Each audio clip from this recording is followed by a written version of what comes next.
क्या कहा डॉक्टर ने? मामा, डॉक्टर कह रही हैं कि केस काफी कॉम्प्लिकेटेड है। Let's see. या अल्लाह खैर, या अल्लाह कोई खुशी की खबर ही देना।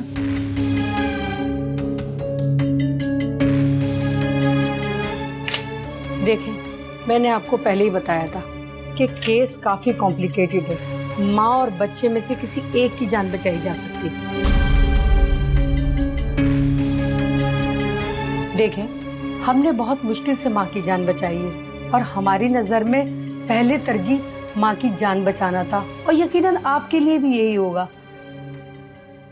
लिहाजा आपकी वाइफ की जान तो बच गई है, मगर आई एम सॉरी, हम बेबी को नहीं बचा सके।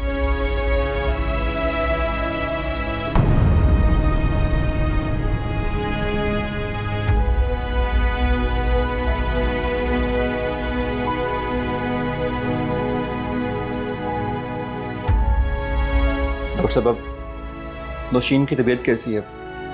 क्या मैं उससे मिल सकता हूँ? जी, आप थोड़ी देर बाद मिल लीजिएगा। Excuse me.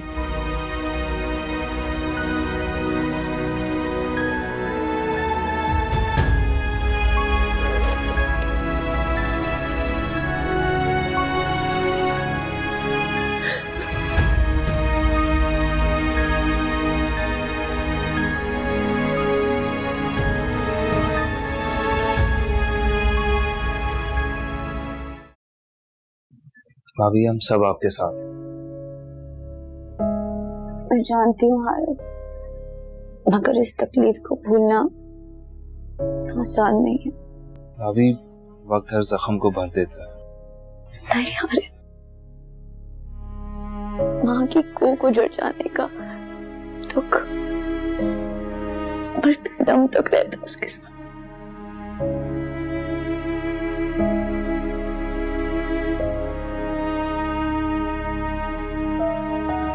हारिब, जी भाभी।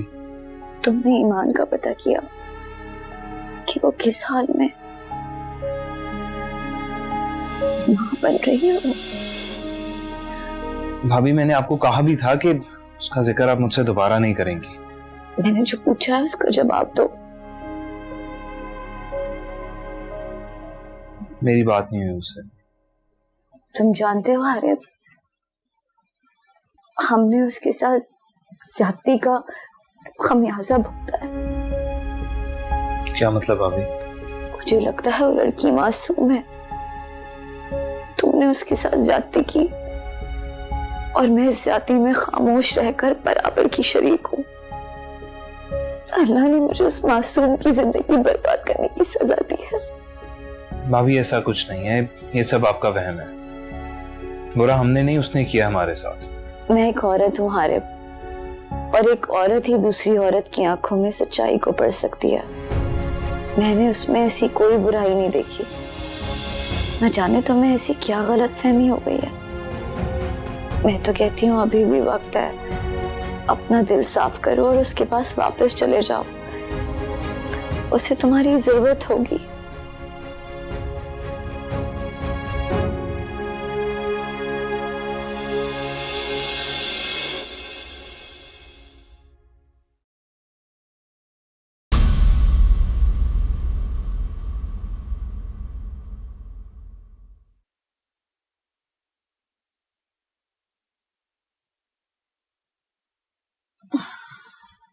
फड़ी भी अब तक सो रही हैं आप?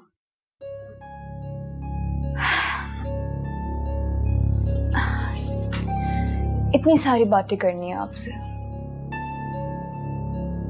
एक तो ना आपको आराम करने की आदत हो गई है, सारा काम मैं जो कर लेती हूँ। बड़ी भी आंखें खोले,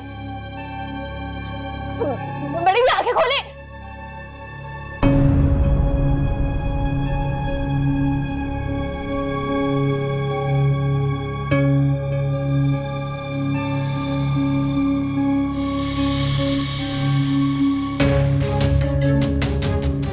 बड़ी भी क्या हुआ आपको? आंखें खोले। नहीं, बड़ी बड़ी मेरी बात सुने। बड़ी मैं चाय लेके आई हूँ ना आपके लिए, उठे। बड़ी में क्या हो गया आपको? आगे बोले बड़ी में। मैं आ रही हूँ बड़ी में, मैं आ रही हूँ, आप बिल्कुल ठीक हो जाएंगे, मैं आ रही हूँ।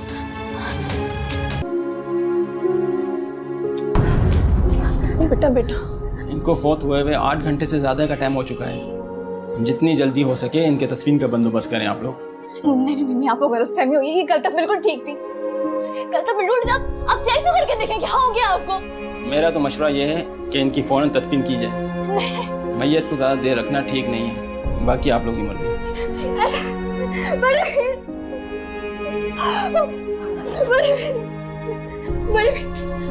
बड़ी भी आगे हो गई। बड़ी प्लीज उठ जाए। बड़ी डॉक्टर, बड़ी प्लीज उठ जाए।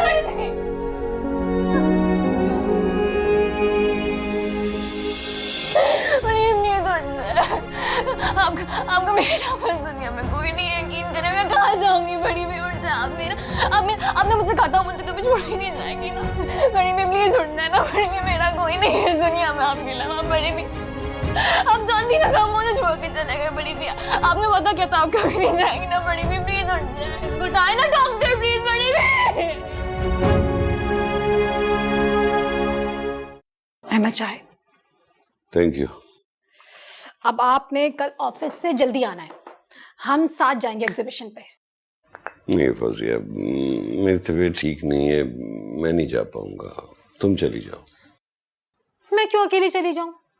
वहां सारे बिजनेसमैन आ रहे हैं, आप भी चलेंगे मेरे साथ? मुझे नहीं पता। मैंने कहा ना, मेरी तबीयत ठीक नहीं है। अमीन कल तक ठीक हो जाएगी। मुझे नहीं पता, आप चल रहे हैं मेरे साथ। देखो फौजिया, जिद मत करो, वैसे भी इन दिनों मैं बहुत अपसेट हूँ, मुझे तन्हा छोड़ दो। क्यों, क्या हुआ? कोई बिजनेस की टेंशन है? नहीं, अल्लाह का शुक्र है, बिजनेस का कोई इशू नहीं है। कल मैंने ईमान को ख्वाब में देखा था, बहुत रो रही थी, मुझे पुकार रही थी। एक तो अमीन आप और आपके ख्वाब। छोड़े, फजूल का स्ट्रेस मत लें, रिलैक्स रहें। ये फजूल का स्ट्रेस नहीं है फौजिया, कुछ तो है, कुछ तो है जो मुझे चैन से जीने नहीं देता। तो अमीन आप सोचते बहुत हैं, ओवर थिंकिंग बहुत करते हैं। रिलैक्स रहें, मुझे यकीन है ईमान इस वक्त अपनी जिंदगी में मगन और खुश होगी। आप रिलैक्स रहें, इन बातों की टेंशन मत लें, बल्कि अपने बच्चों की फिक्र करें, उनकी पढ़ाई पर भी नजर रखा करें ना। हर चीज मुझे ही देखनी पड़ती है।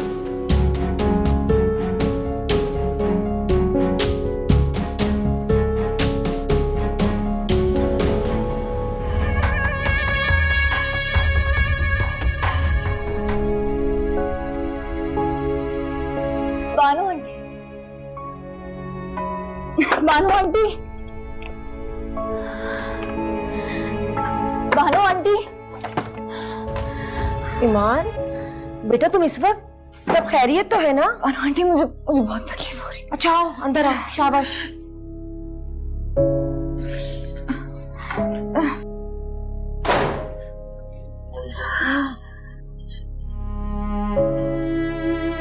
आराम से।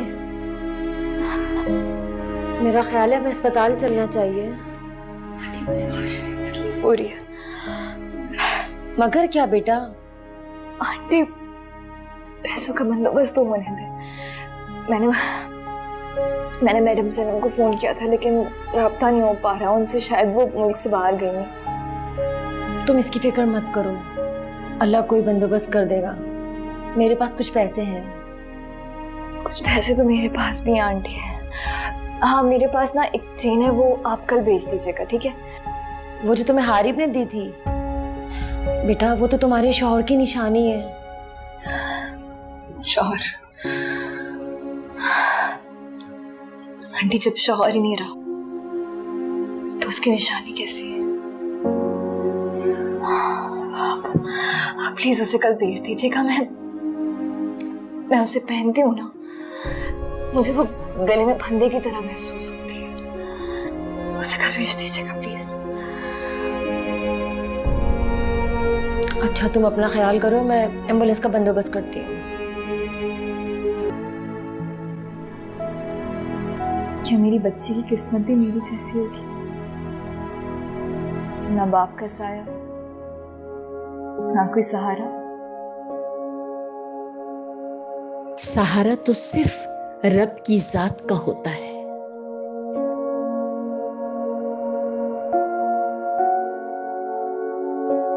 माशाअल्लाह माशाअल्लाह, कितनी प्यारी बेटी अता की है तुम्हें अल्लाह ने, बिल्कुल तुम पर गई है। चलो हमारे घर भी रौनक आई। नाम क्या सोचा तुमने इसका?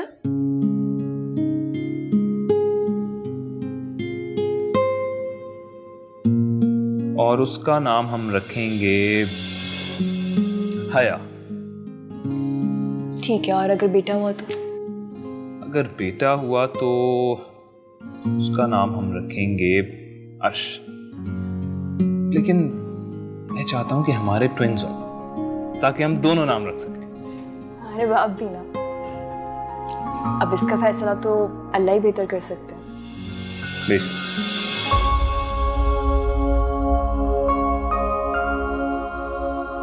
तो फिर क्या नाम रखिए सन्नी परी का? हया। बहुत ही प्यारा नाम है बेटा। मैंने नहीं सोचा ये नाम बानो आंटी, ये नाम हारिब को बहुत पसंद था। अच्छा किया बेटा, हया बहुत ही प्यारा नाम है, बहुत खूबसूरत नाम है। एक बात कहूँ ईमान जी। अब जब नाम तुमने हारिब की पसंद का रख लिया है, तो एक बार अपनी अना को एक तरफ करो और उसे फोन करके इतला दे दो कि उसकी बेटी हुई है। नहीं बानो आंटी, मैं उन्हें क्यों इतला दूं? क्या वो ये बात नहीं जानते? उन्हें कोई परवाह नहीं है। वैसे भी उन्होंने तो मेरा नंबर भी ब्लॉक कर दिया है। तो बेटा मेरे नंबर से फोन कर लो। नहीं आंटी, मैं उन्हें कोई फोन नहीं करूंगी। देखो बेटा, एक बार मेरे कहने पर हारिब को इतला दे दो, ताकि कल को कोई पछतावा ना रहे कि तुमने उससे कोई राब्ता नहीं किया था। हो सकता है ये खबर सुनकर उसका दिल मोम हो जाए और वो वापस लौट आए। औलाद बहुत बड़ी कमजोरी होती है इंसान की। वो यकीनन बेटी की पैदाइश का सुन के जरूर आएगा ईमान। मेरे कहने पर एक बार बेटा, एक बार कॉल कर लो।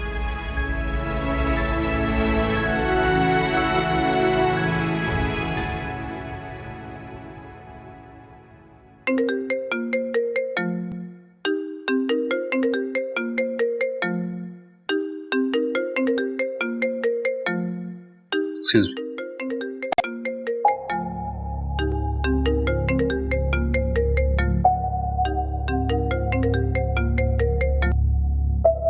हेलो। हेलो हारिब बेटा, कैसे हो?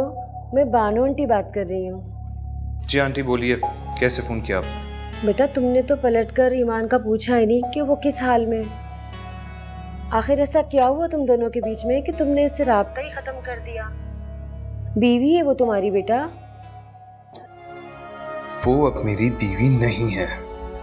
तुम ऐसे ईमान को खुद से अलग नहीं कर सकते हारिब। आंटी निहायत अदब और माजरत के साथ, आइंदा मुझे फोन मत कीजिएगा। और अगर ये फोन आपसे ईमान ने करवाया है ना, तो आप उसे बता दें कि मैं उससे कोई ताल्लुक नहीं रखना चाहता।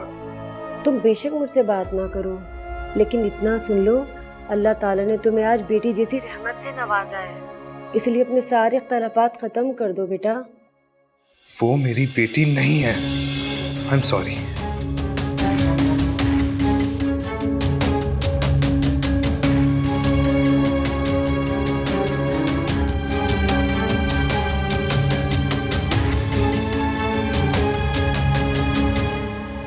बस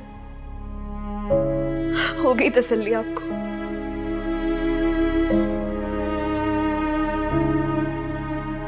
मैं उम्मीद करती हूँ आंटी कि आइंदा आप इन्हें कॉल करके अपनी और मेरी इंसल्ट नहीं करेंगे।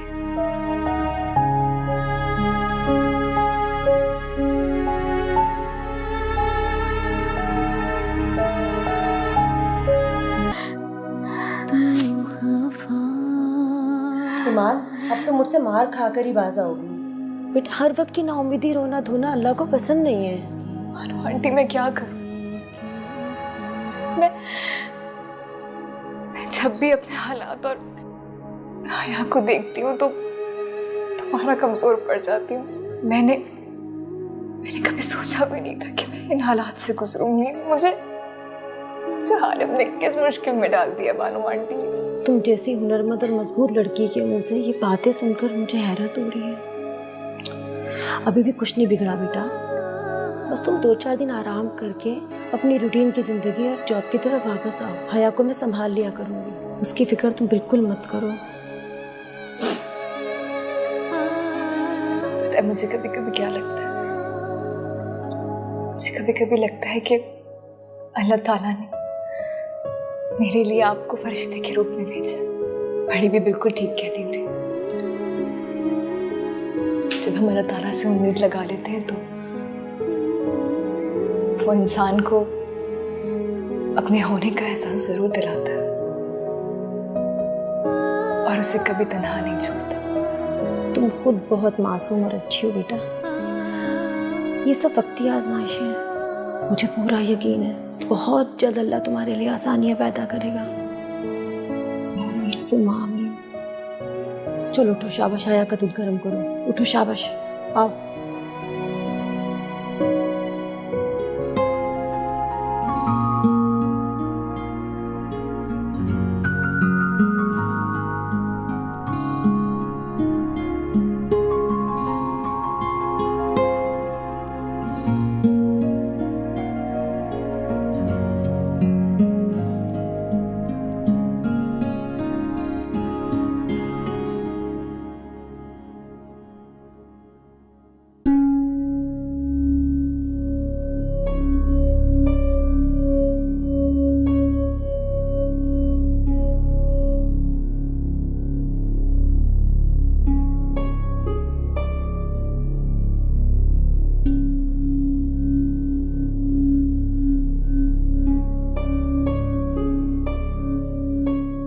ये ईमान कौन है?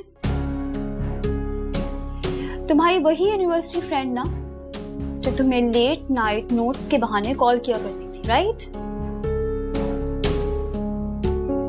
हाँ, ईमान और मैं यूनिवर्सिटी फेलोज थे और अच्छे दोस्त थे, बस। सिर्फ दोस्त? Are you sure? हाँ यार, और तुम्हें ये कहाँ से मिले? कहीं से भी मिले, मुझे अपने सवाल का जवाब चाहिए। कम ऑन अंबर, ये इतना इंपॉर्टेंट इशू नहीं है जितना तुम इसे बना रही हो। और तुमने खुद ही तो कहा था कि तुम्हें ऐसी बातों से फर्क नहीं पड़ता। पास्ट इज... इसका हरगिज ये मतलब नहीं है कि तुम मुझे फॉर ग्रांटेड लो और मुझसे झूठ बोलो। प्लीज अंबर, मैंने तुमसे कोई झूठ नहीं बोला और मैं अपनी पर्सनल चीजें किसी के साथ शेयर नहीं करता। अब तुम्हारा कुछ भी पर्सनल नहीं रहा। मैं तुम्हारी होने वाली बीवी हूं और तुम्हें मुझसे सब कुछ शेयर करना पड़ेगा। तुम्हारा फ्यूचर, तुम्हारा प्रेजेंट और तुम्हारा पास्ट भी। तुम हर बात पे इतना पर्सनल क्यों हो जाती हो? नॉर्मल क्यों नहीं लेती कुछ बातों को? नॉर्मल? ये नॉर्मल नहीं है मिस्टर हारिब। तुम जानते हो कि मैं तुम्हारे बारे में कितनी पॉसेसिव हूं। तुम्हें कभी किसी के साथ शेयर नहीं कर सकती।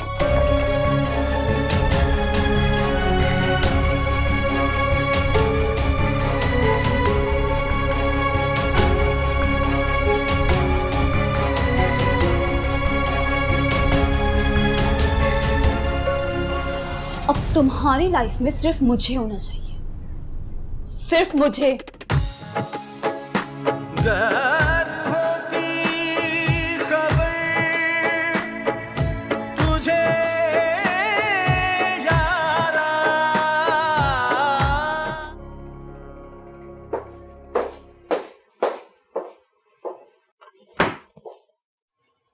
क्या चाइल्डिश हरकत है? मैं एक जरूरी ईमेल कर रहा था। तुम इतने सेल्फिश इंसान होगे ना, मैं कभी सोच भी नहीं सकती थी। क्या मतलब? मतलब ये कि अगर मैं तुमसे नाराज हूं तो तुम मुझे कॉल करके पूछ सकते हो कि हुआ क्या है। गलती तुम्हारी थी, मैं क्यों कॉल करता? अच्छा, इसका मतलब ये हुआ कि अगर मैं कभी भी तुमसे नाराज होंगी तो तुम मुझे मनाओगे नहीं, हाँ? नहीं। How mean. पर कुछ तो ख्याल करो, ऑफिस है ये। तो मेरा ऑफिस है ये और तुम मेरे होने वाले हस्बैंड हो। मैं यहाँ कुछ भी कर सकती हूँ। अच्छा बैठो फिर बात करते हैं। नहीं, पहले तुम अपनी नाराजगी खत्म करो। मैं नाराज नहीं हूँ, पर मैं बस बस बस, मुझे कोई लेक्चर नहीं सुनना। हाँ, बस इतना कह दो कि तुम्हारा मूड बिल्कुल ठीक है। अच्छा बाबा, आई एम फाइन। पक्का? पक्का।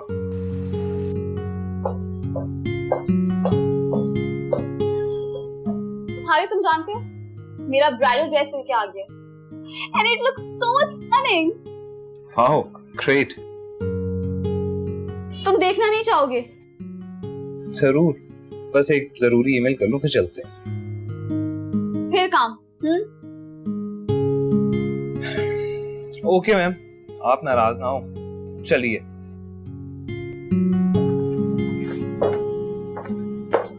वेल डन ईमान, क्लाइंट तुम्हारे काम से बेहद खुश है। Thank you so much ma'am. बहुत दिल से मैंने वो ड्रेस तैयार किया था। अब बस अल्लाह ताला पहनने वाली को नसीब करे, क्योंकि सबके नसीब में ये ऐसे ड्रेसेस नहीं होते। कम ऑन ईमान, ऐसी बातें नहीं करते। तुम खुशी से अपनी कामयाबी को एंजॉय करना सीखो। जी मैम। ईमान, मैं हमेशा से यही कहती हूँ कि तुम एक सुपर टैलेंटेड लड़की हो। थैंक्स मैम, आप मेरे लिए हमेशा से बहुत मोटिवेशनल रही हैं।